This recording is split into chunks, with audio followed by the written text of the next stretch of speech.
So in the minimalistic shoe barefoot lifestyle, you have to consider what your footwear does for you, not only when it comes to being flat and being able to feel the ground and all that kind of fun stuff, but also how it serves you based on what the weather conditions are. And in Indiana, it's really cold and it's really snowy. So I had to make sure that I had the right footwear to fit the conditions. And that's where the Xero Alpine Boot comes into play.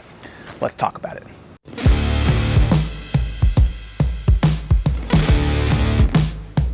What's up everybody, welcome back to the channel. I figured that because we're talking about a winter snow boot, that I should film everything outside. So here I am sitting in the 25-degree weather with snow all around, chatting with you guys about this boot. I think it's only fitting that the environment matches the topic. But this is something that I've been planning on picking up for a little while, and for whatever reason, I just never pulled the trigger, and eventually heard that we had a big winter storm coming through Indiana and figured, all right, why not? Now is the time.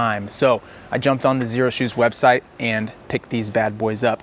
I was already familiar with Xero Shoes because I wear the Prios, which are my main daily barefoot minimalistic flat shoe that helps me feel good when I'm walking around all day long at my job.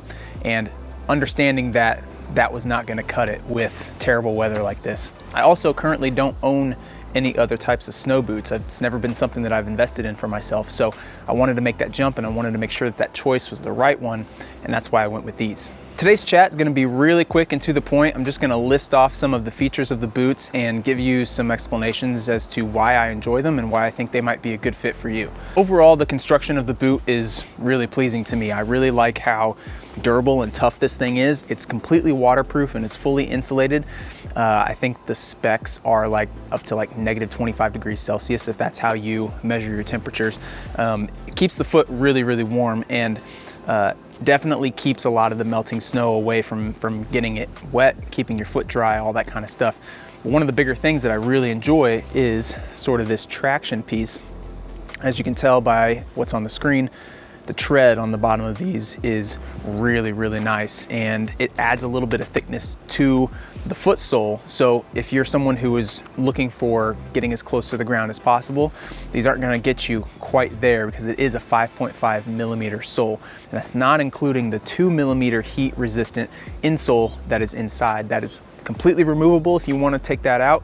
I chose to leave it in because I want to keep my feet as warm as possible while I'm wearing these boots. I chose the black colorway because it fits almost any outfit that I want to wear, but it comes with really nice Xero branding on the bottom of the heel, on the tongue, and it's also got these really cool like tree looking designs on the loops that strap through with the laces.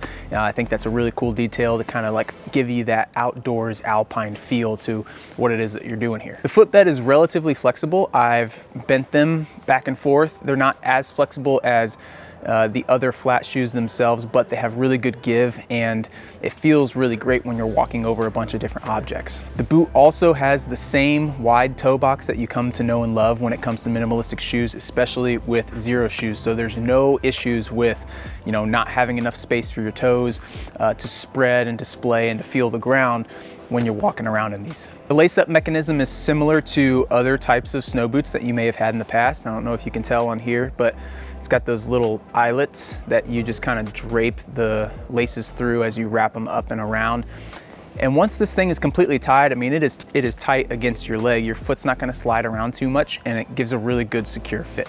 We ended up with quite a bit of snow over the last day and a half or so, and wearing these outside to clean off the car, get the car started, move things around in like sometimes snow drifts that were a good 1.5 feet deep, they handled really, really well, and I have no complaints about, wow, I just dumped that snow all the way in the inside of the shoe. I'm gonna let these dry later. I had no issues with walking around in the deep snow. Now, these are not super high. This is sort of a mid-high boot, so in a lot of big snow drifts, you may end up with a little bit of snow inside if you don't tie them tight enough, so be careful about that. The one recommendation that I would make when it comes to buying these is perhaps going up a half size if possible from your regular shoe size. These run true to what the Xero Shoes recommendation is. I have a size 9 in the Prios. I got a size 9 in the Alpine Boot. Personally, I want just a little bit more room in my boots in case I decide to wear much thicker socks, so that allows for a little bit more of that freedom. But Otherwise, it fits perfectly fine. I have plenty of toe room in the front. It's just that when it comes to boots, I just want a little bit more. I've only worn these boots for a day, so this is not an in-depth, long-term review. I literally got them the day of the snowstorm. I was really lucky, and I'm glad that I have them, because otherwise a lot of my other shoes would have gotten ruined and my feet probably wouldn't have been well protected from the environment. These protect your feet really well, and I'm super happy with this purchase. If you guys want to grab a pair of these or any other Xero shoes, I have a link down in the description that you can click on that'll take you right to their website. It helps support the channel and it helps support me, so if you want to click on that and grab some of these, that'd be greatly appreciated. But you will not be disappointed if you pick these up. As always, guys, thank you so much for watching today's video. If you have any questions, comments, or additional info that you want to share, please go ahead and share that down in the comments below. That helps me to learn a little bit more, and it may help some other people who are trying to figure out some of this info on their own by reading the comments as well. If you like today's video, please smash that like button. That's the only way that the algorithm is really going to push this stuff out to more people. If you enjoy videos like these, if you want to hear more about movement tips, health education, and fitness gear reviews like this, subscribe to the channel. I'm going to be posting new videos every single week, and if you just hit that bell for notifications, you'll be notified every single time a new video comes out. My quest for finding the best footwear possible to fit my everyday life continues. If you know of any other shoe brands that you think I should try, let me know. I'll be purchasing those and reviewing those and figuring those things out so that I can give you the best recommendation possible for your life. Until next time, guys, I'm gonna go inside and get my fingers warm because they are quite literally falling off. I'll catch you in the next video.